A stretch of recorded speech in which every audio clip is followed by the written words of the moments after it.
Hello friends, welcome to Job Factory official YouTube channel. तो friends, जिला ग्रामीण विकास अभिकरण धनबाद के थ्रू भी आपका मनरेगा स्कीम में वेरियस पोस्ट पे जो विज्ञापन है, वैकेंसी है, वो आउट कर दिया गया है। एलिजिबिलिटी कंडीशंस क्या रहने वाला है, कौन कौन से कैंडिडेट्स अप्लाई कर पाएंगे, एफिडेविट आपको कैसे बनवाना है, सारी डिटेल्स सारी इन्फॉर्मेशन आपको इस वीडियो में देंगे। तो प्लीज़ वीडियो को ज़्यादा से ज़्यादा लाइक कीजिए, सब्सक्राइब कीजिए और वीडियो के एंड तक बने रहिए। अब यहाँ पे सारे पोस्ट के जो आपकी यहाँ पे रिक्त पद है, वैकेंट सीट्स है फ्रेंड, टोटल आपकी वैकेंसी कितनी रहने वाली कैटेगरी वाइज, उसको डिस्कस कर लेते हैं। सबसे पहले आपका टेक्निकल असिस्टेंट के पोस्ट के लिए है, जो असिस्टेंट इंजीनियर के इक्विवेलेंट पोस्ट होती है। इसके लिए टोटल आपके 7 पोस्ट दिए गए हैं। अब कैटेगरी वाइज आपके टोटल कितनी वैकेंसी रहने वाली है, ये आप ऑफिशियल नोटिफिकेशन में जाकर चेक कर सकते हैं। अगर आप एलिजिबल होते हैं, इंटरेस्टेड होते हैं, तो उस पोस्ट के लिए आप अप्लाई कर सकते हैं। अदरवाइज अगर आपके कैटेगरी में पोस्ट नहीं है तो आप जनरल से भी अपना एप्लीकेशन फॉर्म सबमिट कर सकते हैं। नेक्स्ट पोस्ट जो है फ्रेंड्स, वो है आपका यहाँ पे टेक्निकल असिस्टेंट कनिया अभियंता जूनियर इंजीनियर के इक्विवेलेंट के लिए। टोटल 18 पोस्ट आपकी है, तो यहाँ पे अच्छी खासी आपकी सीट रहने वाली है। नेक्स्ट आपका लेखा सहायक अकाउंट असिस्टेंट के पोस्ट के लिए आपकी वैकेंसी है 7।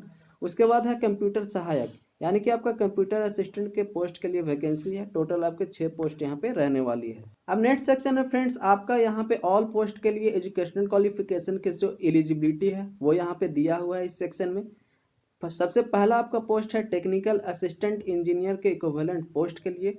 इसके लिए एसेंशियल क्वालिफिकेशन में आपका बीई बीटेक अनिवार्य योग्यता मांगी गई है। अतिरिक्त योग्यता में फ्रेंड्स, अगर इस लिस्ट में दी हुई यहाँ पे जो आपका मेंशन किया गया है, अगर आपके पास है पीजी डीसीए या फिर एमटेक वगैरह हायर एजुकेशनल क्वालिफिकेशन या कंप्यूटर से रिलेटेड कोई कोर्स, तो इस पोस्ट के लिए आपको अच्छी खासी प्रेफरेंस दी जाएगी।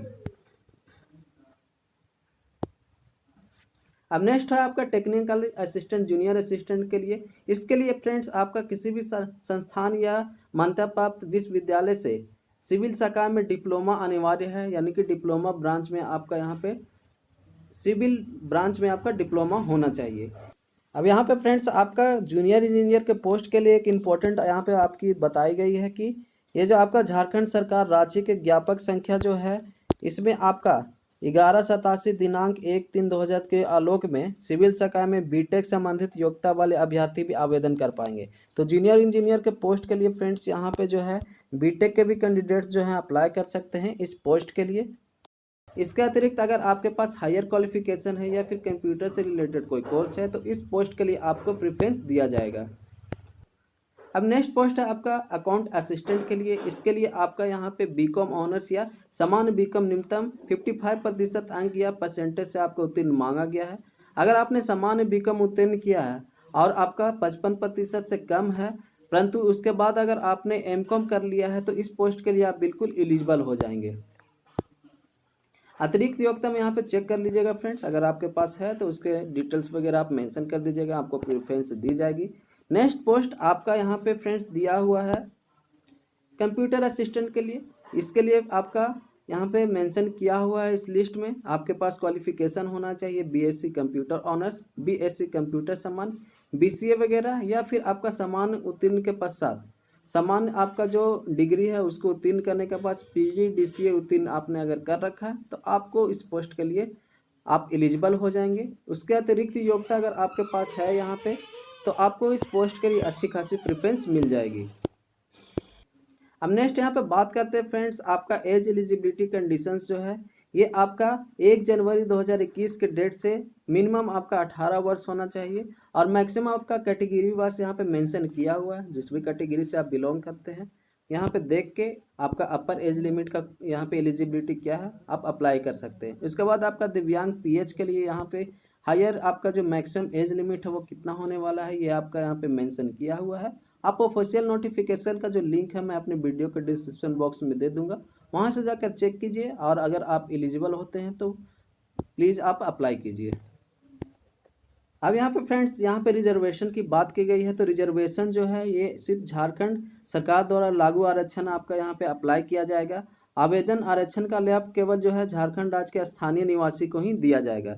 तो अगर आप झारखंड राज्य के अगर बाहर के हैं, अदर स्टेट के हैं, तो आपका यहाँ पे जो रिजर्व कैटेगरी वगैरह है उसमें आप अप्लाई नहीं कर सकते हैं, जनरल से आप अप्लाई कर सकते हैं। तो फ्रेंड्स अगर रिजर्वेशन का लाभ आपको उठाना है तो आपको किसी भी अनुमंडल पदाधिकारी द्वारा निर्गत आवेदन परिपत्र में निर्गत जाति प्रमाण पत्र एवं झारखंड का आवासीय प्रमाण पत्र आपका यहाँ पे अनिवार्य आपको अटैच करनी है अपने एप्लीकेशन फॉर्म के साथ या फिर अपलोड करनी है। नेक्स्ट सेक्शन में फ्रेंड्स आपका यहाँ पे सैलरी कितनी दी जाएगी, आपका पोस्ट वाइज ये आपका डिटेल्स में दिया हुआ है। आपका असिस्टेंट इंजीनियर के लिए जो है 19,234 रुपया पर मंथ आपको सैलरी दी जाएगी। जूनियर इंजीनियर के लिए 17,520 रुपया। अकाउंट असिस्टेंट के लिए आपका 10,000 रुपया। कंप्यूटर असिस्टेंट के लिए आपका 10,000 पर मंथ आपको सैलरी दी जाएगी। अब यहाँ पे आपका रूल्स एंड रेगुलेशन यहाँ पे दिया हुआ है फ्रेंड्स। यहाँ पे आपका जो नियुक्ति है वो संविदा के आधार पे यहाँ पे होने वाला है, कॉन्ट्रैक्ट बेसिस का होने वाला है। अब कॉन्ट्रैक्ट का जो पीरियड है फ्रेंड्स वो 1 साल का रहने वाला है। 1 साल के बाद अगर आपका जो डिपार्टमेंट है उसमें आपका वर्क सेटिस्फैक्ट्री रहता है, अच्छा परफॉर्मेंस रहता है, तो आपका जो कॉन्ट्रैक्ट का पीरियड है वो 1 साल के लिए और यहाँ पे एक्सटेंड किया जा सकता है, बढ़ा दिया जा सकता है। अब यहाँ पे फ्रेंड्स आपका दिया हुआ है कि आपका सिलेक्शन कैसे होगा। तो सिलेक्शन जो है फ्रेंड्स यहाँ पे अभ्यर्थियों की प्रारंभिक औपनिक मेधा सूची तैयार किया जाएगा। अभ्यर्थियों की प्रारंभिक औपनिक मेधा सूची चयन का अंतिम आधार नहीं माना जाएगा। इसके पश्चात फ्रेंड्स आपका यहाँ पे दस्ता परीक्षा वगैरह, रिटर्न एग्जाम वगैरह आपसे कंडक्ट करवाया जा सकता है। स्किल टेस्ट भी आपका वहाँ पे लिया जाएगा। यहाँ पे देखिए फ्रेंड्स सिलेक्शन प्रोसेस के अंतर्गत online written test, offline written test, टंकन या आपका जो यहाँ पे है टाइपिंग का टेस्ट है वो सब भी आपसे लिया जा सकता है। उसके बाद है कैंडिडेट्स को फाइनल सेलेक्ट किया जाएगा।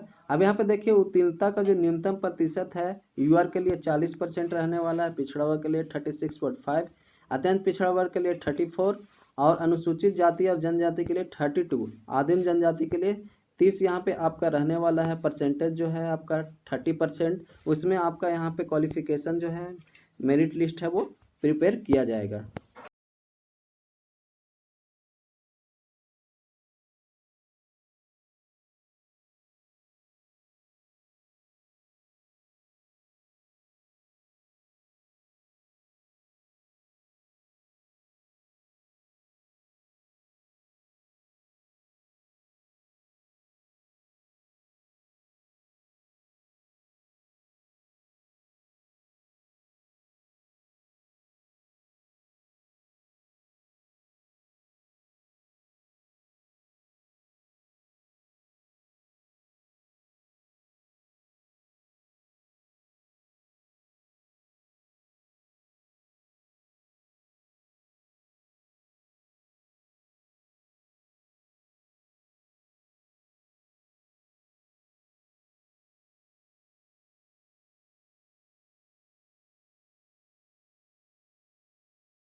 अब बात करते हैं फ्रेंड्स इसमें आपको अप्लाई कैसे करना है। तो यहाँ पे देख सकते हैं इच्छुक योग्यताधारी अभ्यर्थी आवेदन पत्र online are portal DRDA e government के माध्यम से लिया जाएगा। आवेदक पत्र के साथ वांछित प्रमाण पत्र का स्वर्ण प्रति ऑनलाइन अपलोड दिनांक 18/10/2021 रात्रि 12 बजे तक आप कर सकेंगे। तो आपका लास्ट डेट यहाँ पे रहने वाला है।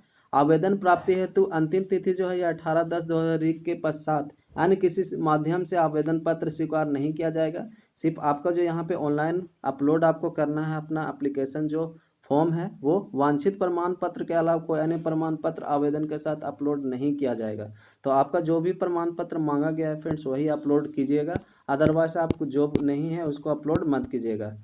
अब यहाँ पे फ्रेंड्स आवेदन पत्र का जो प्रारूप है ये दिया हुआ है, इसी को डाउनलोड करना है, आपको फिल करना है। जितने भी आपके डॉक्यूमेंट्स वगैरह हैं उसको सेल्फ अटेस्टेड करके आपका जो एड्रेस दिया हुआ है, आपका वेब एड्रेस दिया हुआ है, उस पर जाके आपको अपना एप्लीकेशन फॉर्म अपलोड कर देना है। अब यहाँ पे आपको रिसेंट पासपोर्ट साइज फोटोग्राफ आपको अपलोड करनी है, पेस्ट करनी है। यहाँ पे पद का नाम, पोस्ट अप्लाई जो है किस पोस्ट के लिए आप अप्लाई कर रहे हैं ये आपको मेंशन यहाँ पे करनी है।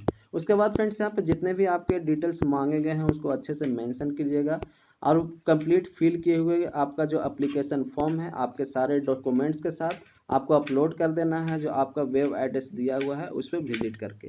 तो फ्रेंड्स जितने भी इंपॉर्टेंट डिटेल्स एंड इन्फॉर्मेशन थे जिला ग्रामीण विकास अभिकरण कार्यालय धनबाद के थ्रू मनरेगा स्कीम में वैकेंसी के लिए उसको मैंने यहाँ पे डिस्कस कर दिया है। उसके बाद भी अगर आपके माइंड्स में कुछ डाउट्स है तो आप मेरे वीडियो के कमेंट्स बॉक्स में जाकर पूछ सकते हैं। मिलते हैं नेक्स्ट वीडियो में फ्रेंड्स, थैंक यू।